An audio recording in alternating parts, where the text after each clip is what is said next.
देखिए क्या क्या हो चुका है, वन वन और मेनी वन फंक्शन हो चुका है ना। अब चलना है onto function, onto function, onto function चलना है। तो ऑन टू फंक्शन आइए देखते हैं क्या होता है ऑन टू फंक्शन। चलिए देखते हैं। अब ऑन टू फंक्शन, अभी तक फंक्शन में क्या होता था कि इसका कोई भी डोमेन, ये प्रांत या डोमेन का कोई भी एलिमेंट 1 2 3 4 मान लीजिए लिखा हुआ एलिमेंट, और इस परिसर में या कोडोमेन, कोडोमेन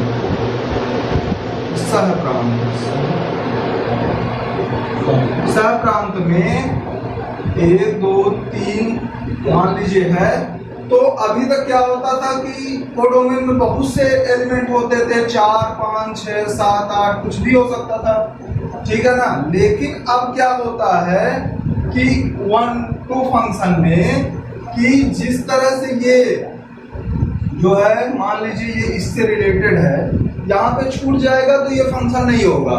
तो इस यहाँ पे मान लीजिए कोडोमेन में अगर ये छूट गया तो ये वन वन तो हो जाएगा, एक ही साथ जुड़ा है और ये छूट गया। लेकिन ऑन टू नहीं है। ऑन टू में कंडीशन है कि इसका कोई भी एलिमेंट छूटना नहीं चाहिए। मान लीजिए ये है तो ये भी ऑन टू है, लेकिन इसके साथ ये भी अगर है, मान लीजिए ये इसके साथ जुड़ा है तो भी ये ऑन टू है। ऑन टू का मतलब कि इस कोडोमेन में कोई भी एलिमेंट नहीं छूटना चाहिए, तब ऑन टू फंक्शन होता है। यहाँ पे देखिए क्या कोई एलिमेंट छूटा है जिसका पेयर ना बना हो, ठीक है ना। तो ध्यान दीजिएगा, ठीक क्या है कि कोई भी एलिमेंट इसका नहीं छूटना चाहिए, ठीक है।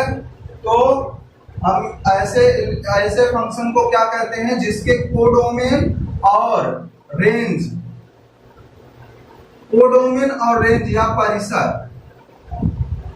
एक ही हो। जैसे कोडोमेन मान लीजिए 1 2 3 है और परिसर भी इसका क्या है 1 2 3 है। तो अगर एक ही है, मर्ज कर जाए, कोई भी छूटे ना, तो इस स्थिति में ऑन टू फंक्शन जो है ये फलन होता है, ठीक है ना। यहाँ पे वन वन फंक्शन नहीं है क्योंकि 2 एलिमेंट एक से के साथ जुड़े हैं, लेकिन ये ऑन टू फंक्शन है। तो देखिए ये आप लिख लीजिए ऑन टू फंक्शन क्या होता है। आप ये हिंदी से भी लिख सकते हैं कि ऑन टू फलन, ऑन टू फंक्शन, वे फंक्शन ऑन टू फंक्शन को बोलते हैं आच्छादक फलन, आच्छादक फलन। वे फलन है, वे फलन है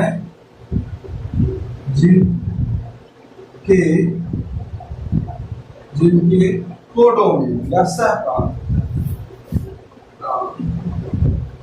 का कोई भी अवयव ऐसा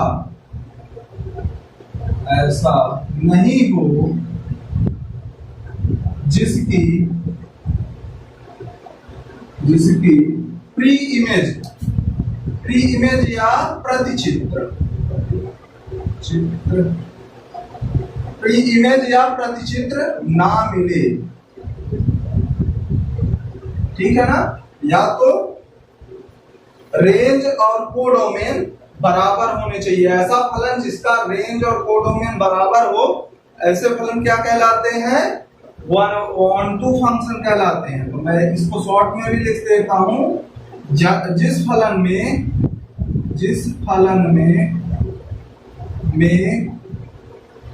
सहप्रांत इक्वल टू परिसर,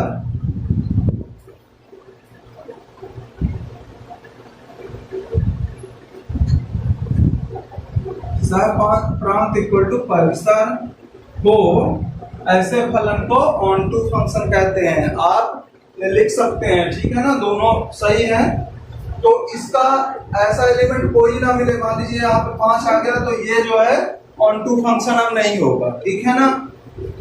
तो ऐसा फलन होगा क्या, तो अगला फलन पढ़ते हैं जो इसी पर आधारित है कि ऐसा फलन क्या होगा। ठीक है ना, मान लीजिए यहाँ पे 5 आ गया, 4 आ गया, जिसके कोई चित्र ही नहीं मिल रहे हैं, कोई रूल है उसके जो चित्र नहीं मिल रहे हैं, तो ऐसा फलन क्या कहलाता है?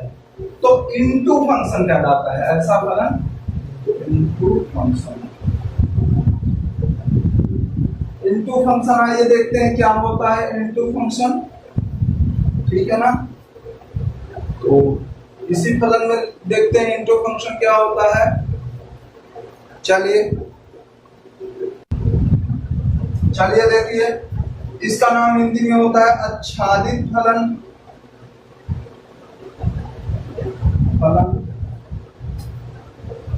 आच्छादित फलन क्या होता है? ऐसा फलन जिसका सहप्रांत क्रम से कम एक ऐसा हो जिसका कोई भी संबंध ना बने। मतलब वो डोमेन का कम से कम एक एलिमेंट ऐसा हो जिसका किसी के साथ भी कोई संबंध ना बने, ऐसे फलनों को क्या कहते हैं? इनटू फंक्शन या आच्छादित फलन कहते हैं। ठीक है ना, इसका परिसर जो है हमेशा छोटा होगा, किससे? सहप्रांत से। ठीक है ना, यानी रेंज इसकी छोटी होगी कोडोमेन से। ठीक है, मतलब रेंज अगर 3 ही है, कोडोमेन अगर 2 बच रहा है, तो इस फलन को कहते हैं, ऐसे फलन को इनटू फलन, आच्छादित फलन कहते हैं। ठीक है ना, तो ध्यान दीजिए। और ऑनटू फंक्शन किसे कहते हैं?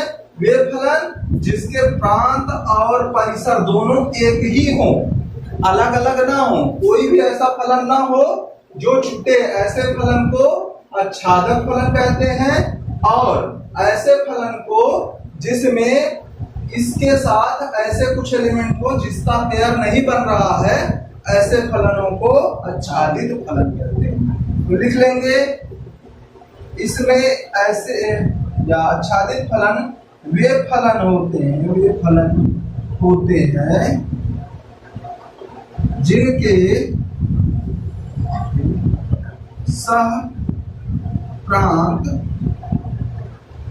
सहप्रांत परिसर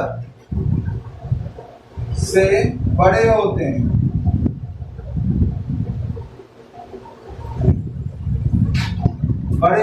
ठीक है ना, तो सहप्रांत इज ग्रेटर देन परिसर। ठीक है ना, परिसर। ठीक है ना, ये एक छोटी सी परिभाषा, ऐसे बेसिकली इसकी परिभाषा नहीं है, पर हमारे समझने के लिए पर्याप्त है कि परिसर जो है वो छोटा होना चाहिए, सहप्रांत बड़ा होना चाहिए, मतलब उसमें एलिमेंटों की संख्या ज्यादा और परिसर में कम होना चाहिए। तो खुद ही छूट जाएंगे एक आध दो, है ना, तो कम से कम एक छूटना ही चाहिए। आच्छादित फलन क्या ऐसा फलन होता है जिसके कोडों में कम से कम एक फलन ऐसा हो जिसका किसी के साथ भी कोई संबंध ना हो। ये भी आप लिख सकते हैं, ये आच्छादित फलन ये फलन है जिसके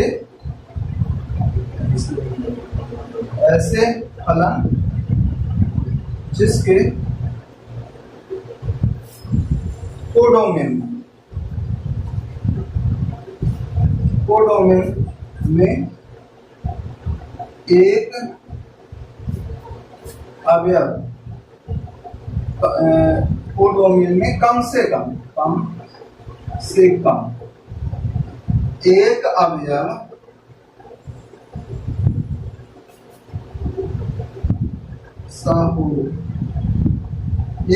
ऐसा हो जिसका किसी के साथ संबंध ना बने।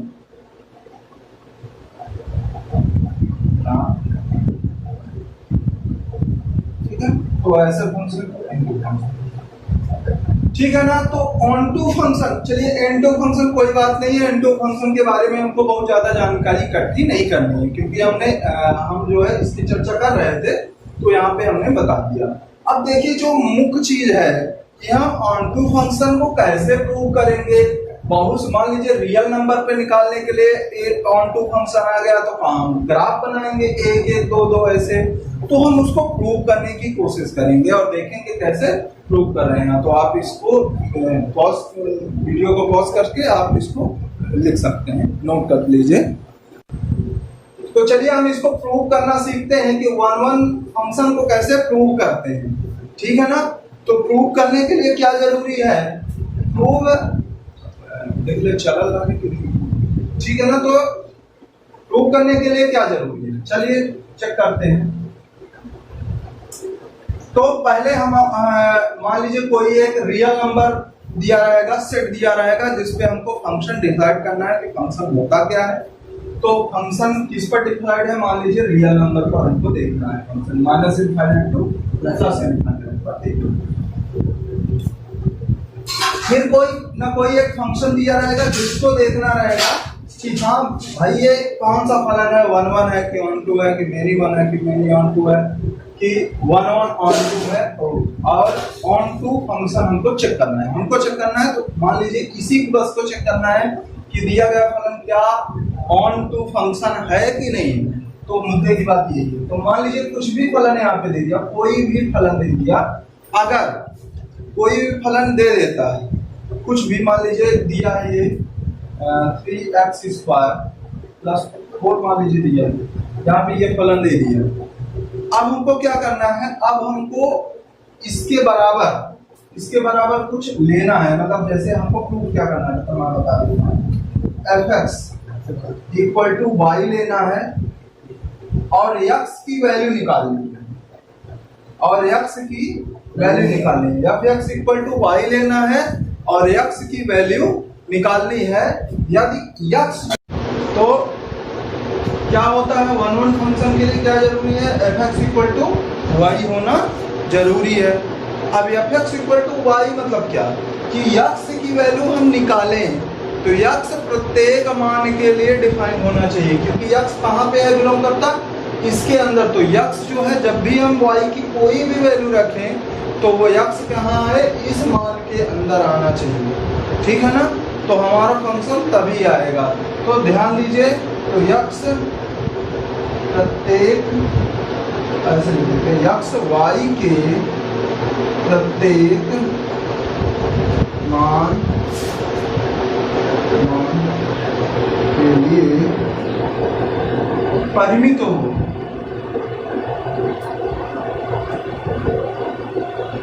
या डिफाइन हो, ठीक है ना। परिमित होने का मतलब क्या, y के प्रत्येक मान के लिए जो है यहाँ पे मौजूद होना चाहिए, ठीक है ना। ये नहीं कि अब सेट बन रहा है नेचुरल नंबर में और रियल नंबर आ रहा है, दशमलव में आ रहा है, तो भी ये डिफाइन नहीं होगा, ये जो है वैल्यू अप्लीकेबल नहीं होगी, वहां पे वैल्यू नहीं आएगी। तो ये y परिमित से मतलब क्या कि उसका मान जो है इसके अंदर मौजूद हो, परिमित ना लिख के y के प्रत्येक मान के लिए सत्य हो, ऐसा लिखें, y के प्रत्येक मान के लिए सत्य हो, ऐसा लिख देते हैं। अब सत्य का मतलब फिर अलग अलग जगह पे अलग अलग हो जाएगा, ठीक है ना। तो चलिए देखते हैं, तो आगे चलते हैं, अब इसको प्रूव करते हैं, ठीक है ना। तो देखिए यहाँ पे थोड़ा सा हम देखते हैं। तो मान लीजिए कि हम कोई वैल्यू ले रहे हैं ना, तो कोई वैल्यू कैसे ले रहे हैं, तो जैसे मान लीजिए थोड़ी देर के लिए fx = y हमको प्रूव करना है, तो fx की वैल्यू 3x² + 4 है ना, 3x² + 4। तो चलिए 3x² तो 4 बराबर y है। अब x की वैल्यू यहाँ से लेना है, तो x की वैल्यू हम निकालते हैं, तो ये क्या हो जाएगा, 4 इधर चला जाएगा, y - 4 हो जाएगा, और 3 इसके गुणज में था। तो चलिए अगली वाली लाइन में कर देंगे, तो x² = क्या हो जाएगा, y - 4/3 हो जाएगा। और जब इसका स्क्वायर हटाएंगे तो ये रूट लग जाएगा, y - 4/3। तो चलिए देखिए, y का क्या प्रत्येक मानों के लिए x का मान सत्य है। तो चलिए देखते हैं, चलिए एक रखते हैं, y के मान 1 रखते हैं, तो 1 क्या आ जाएगा, -3 आ जाएगा। -3 बटे तो -1, √-1 कॉम्प्लेक्स नंबर में चला गया, और यहाँ तो रियल नंबर है, तो ये हो नहीं सकता। √-1 इस रियल नंबर लाइन में नहीं आएगा, इसीलिए अनडिफाइन हो गया। तो अतः डायरेक्ट लिख देंगे।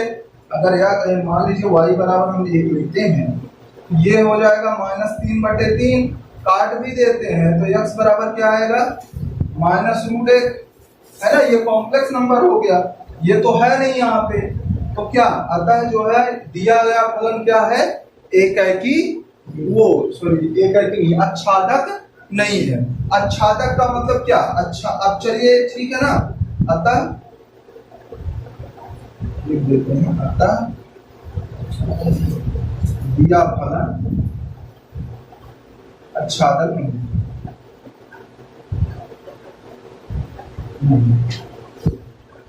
अब इसको ग्राफ से समझने की कोशिश करते हैं कि भाई आच्छादक नहीं है तो क्यों और कैसे नहीं है। तो यहीं पे ग्राफ बना हुआ है, तो मैं यहीं पे बनाने की कोशिश करता हूँ, ठीक है ना।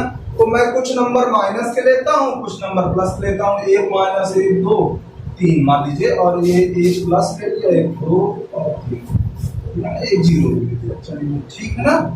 और अब देखिए, चलिए देखिए 1 रखते हैं इस पे, तो 1 का स्क्वायर पॉजिटिव 1 और 3 × 3 = 4 = 7। ये किससे रिलेटेड हुआ, 1 - 1 किससे रिलेटेड हुआ, 7 से। और यहाँ पे भी ये भी -∞ से इनफाइनाइट है, ये भी रियल नंबर था, ये भी रियल नंबर है। ये -1 से क्या बना, 7 बना, और ये भी 1 से क्या बनेगा, 7 बनेगा कि नहीं बनेगा, 7, है ना। ठीक, फिर देखिए 2 वाला 2 का स्क्वायर करेंगे कुछ आएगा, है ना, और इसकी भी वैल्यू फिर से होगी, ठीक है ना। अच्छा, यहाँ पे क्या ऐसा नंबर रख दें जो, तो ग्राफ को दिखाना थोड़ा सा मुश्किल हो जाता है जब इनफाइनाइट वैल्यू हो जाती है।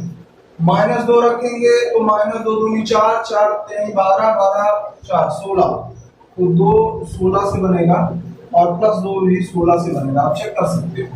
तो ये तो साफ साफ दिख रहा है कि 1 फंक्शन नहीं है, क्योंकि इसके 2 प्रोडक्ट एक एलिमेंट से जुड़ रहे हैं, ठीक है ना। तो ठीक है, और एक चीज और है कि ये जो है ऐसे नंबरों को छोड़ता है, जैसे देखिए निगेटिव नंबर क्या आ रहे हैं, निगेटिव नंबर आ ही नहीं रहे, आप चेक कर सकते हो। कोई भी और नंबर रखो, तो -3 रखोगे, -3 × 9 हो जाएगा ना, 9 × 3 = 27, 4 31। अब फिर से देखो, ये +31 से बना, और ये प्लस वाला फिर से -31 से बना। तो माइनस वाले नंबर देखिए रेंज में क्या है, -∞ से +∞ तक के नंबर, और इसमें भी -∞ से +∞ तक के नंबर है। तो जो भी नंबर मैं रख रहा हूँ सदैव पॉजिटिव वालों से जुड़ रहे हैं, पॉजिटिव से जुड़ रहे हैं ना, निगेटिव नहीं आ रहे हैं। इसका मतलब क्या कि निगेटिव के सारे नंबर जो है, निगेटिव के सारे नंबर जो है हमारे छूटते चले आ रहे हैं, है ना। तो अब आच्छादक में क्या होना चाहिए, कोई भी इस सेट का कोई भी, ये कोडोमेन है, कोडोम का मेन का कोई भी अंक जो है एलिमेंट छूटना नहीं चाहिए। लेकिन यहाँ पे -1 छूट रहा है, -2 छूट रहा है, -3 छूट रहा है, तो इस वजह से ये क्या है, आच्छादक फलन नहीं है। समझ में आ गई बात, है ना। अब देखिए आच्छादक फलन हो उसको कैसे देखते हैं, तो इसको आप नोट करिए, मैं यहीं पे बगल में दिखाता हूं आच्छादक फलन के कैसे है, कौन सा एक फंक्शन लेके मैं इसको प्रूव कराता हूं कि आच्छादक फलन क्या कौन है। तो चलिए यहीं पे हम थोड़ा सा फिर से दिखाते हैं, ठीक है ना। इसको लिखा रहने देते हैं, फंक्शन बस चेंज कर देते हैं, ठीक है ना। फंक्शन क्या कर देते हैं, f(x) बराबर 5x + 9 मान लीजिए कर दिए। तो वही प्रोसेस f(x) = y लेंगे, ठीक है ना। तो x का मान होना चाहिए, तो 5x + 9 = y। तो x का मान निकालना, तो 5x = y - 9, x = y - 9/5। तो x का मान, अब y का कोई भी मान आप रख सकते हो, इनफाइनाइट मान है तो उनके बीच का कोई भी मान रखो, 1 रखोगे, 2 रखोगे, 3 रखोगे, 4 रखोगे, कोई भी नंबर रखो, तो मान लीजिए x बराबर में y बराबर में मान लीजिए y बराबर 5 मान लीजिए मैंने रखा, तो x बराबर हो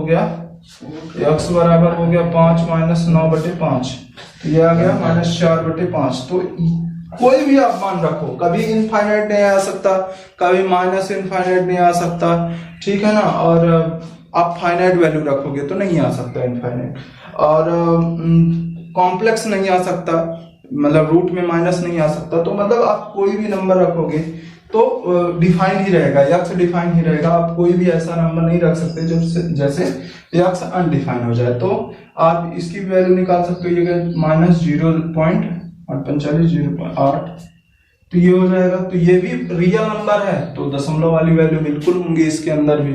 तो वैसे भी आप रख ही सकते हो, जैसे मान लो आप इसको ग्राफ में भी दे सकते हो, है ना, तो डिफाइन ही है। तो मैं इसको ग्राफ में भी थोड़ा सा दिखा देता हूँ, इसको मैं चेंज कर देता हूँ, बाकी उसके तो मिल ही जाएंगे। तो देखिए, आप मान लीजिए यहाँ पे 1 रखते हो, यक्स की जगह 1 रखते हो तो 9 4 9 5 14, ठीक है ना। -1 रखते हो तो -1 हो जाएगा, तो 9 में 5 गया, 9 में 5 गया कितना, 9 में 4, ठीक है ना। और -2 रखते हो तो 10, -1 आ जाएगा। -3 रखते हो तो 5 3 15, 15 में 9 6 15, -6 आ जाएगा, -6 है ना। और +1 रखते हो तो 9 5 14 प्लस में आ जाएगा, है ना, ठीक है ना। इसमें प्लस माइनस सभी संख्याएं आ रही हैं, है ना, समझ रहे हैं, प्लस माइनस सभी आ रही है। देखिए -2 आया, 2 प्लस आया। अब यहाँ पे मान लीजिए हमने क्या रखा, हमने मान लीजिए +2 रखा, 5 दूनी 10 9 19 तो 19 आ गया। मान लीजिए +3 रखा हमने, 3 5 15 9 24, तो सब कुछ आ रहा है यहाँ पे, है ना। माइनस वाली और बड़ी संख्या रख देंगे, -4 रख लेंगे तो 5 चौको 20, 11 -11 आ जाएगा। -4 रख देंगे तो -11 आ जाएगा, ऐसा आता है ना। तो सभी संख्याएं हमको यहाँ पे मिल रही है ना। और आप सोचोगे इनके बीच की संख्या जो छोटी छोटी है तो और दशमलव में भी रख सकते हैं तो भी मिल जाएंगी, कोई दिक्कत नहीं है, ठीक है ना। तो इस तरह से संख्याएं, ये वाला फंक्शन था आच्छादक फलन। अतः ये आच्छादक फलन है y के प्रत्येक मान के लिए यक्स जो है सत्य है, या यक्स जो है डिफाइन है, या रियल नंबर में आता है, लाई करता है, तो ऐसे फलन आच्छादक फलन कहलाते हैं, ठीक है ना।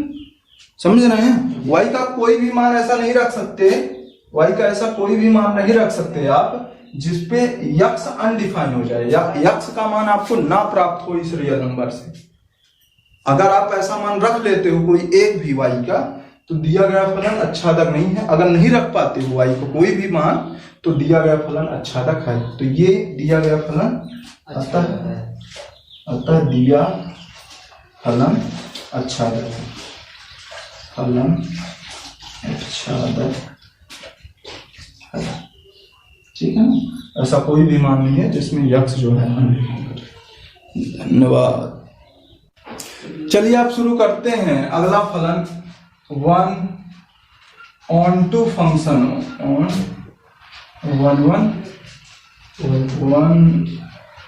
1/2 फंक्शन।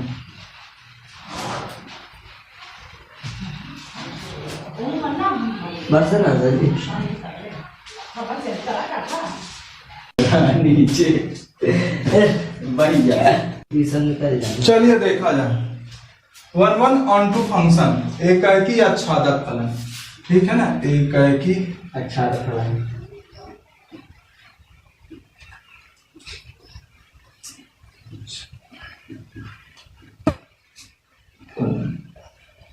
एकाकी भी हो आच्छादक भी हो ऐसा फलन।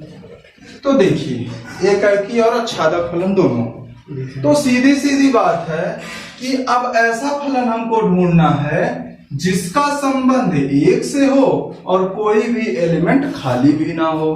तो जैसे मान लीजिए 1 2 3 4, चलिए देखते हैं 1/1 और 1/2 फंक्शन, एकाकी आच्छादक फलन। अब क्या है इस फलन में, हमको ऐसे एलिमेंट चाहिए जिसका 1 के साथ एक ही डोमेन है, ये कोडोमेन है, प्रांत, सह प्रांत, प्रांत और सह प्रांत। तो देखिए क्या होता है, मान लीजिए यहाँ पे 1 2 3 4 एलिमेंट है और यहाँ पे 1 2 3 एलिमेंट है। तो जरूरी क्या है कि अब यहाँ पे देखिए एक के साथ एक पेयर हो, तो इस तरह से होगा तो फंक्शन नहीं होगा, इसका किसी के साथ बनना चाहिए। अगर इस तरह से हो जाएगा तो ये ऑन टू तो हो जाएगा। अगर ऐसा फलन है जिसका कोई भी एलिमेंट छूटा नहीं है कोडोमेन का, तो ये ऑन टू फंक्शन तो हो जाएगा, लेकिन 1 1 फंक्शन नहीं होगा।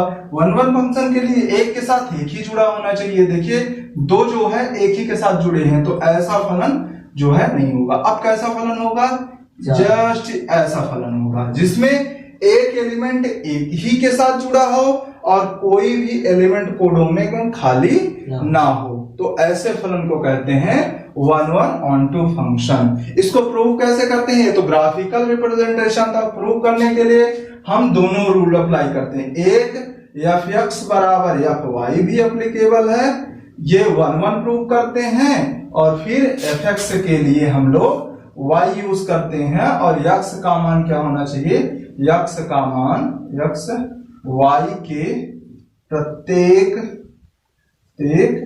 मान के लिए ये वैलिड हो यानी डिफाइन हो यानी कि सत्य हो। चलो ये देखते हैं, ठीक है ना। इसमें जिस सेट में दिया हो, जिस सेट में मान लीजिए कोई भी सेट दिया हो, तो उस सेट में डिफाइन आए। तो ऐसे ये 1 1 ऑन टू फंक्शन के लिए हमारे लिए, बाकी हम दोनों को जानते हैं, है ना, हमको पता है दोनों के लिए। अभी हमने एक फलन निकलवाया था तो वो 1 1 ऑन टू दोनों था, ठीक है ना।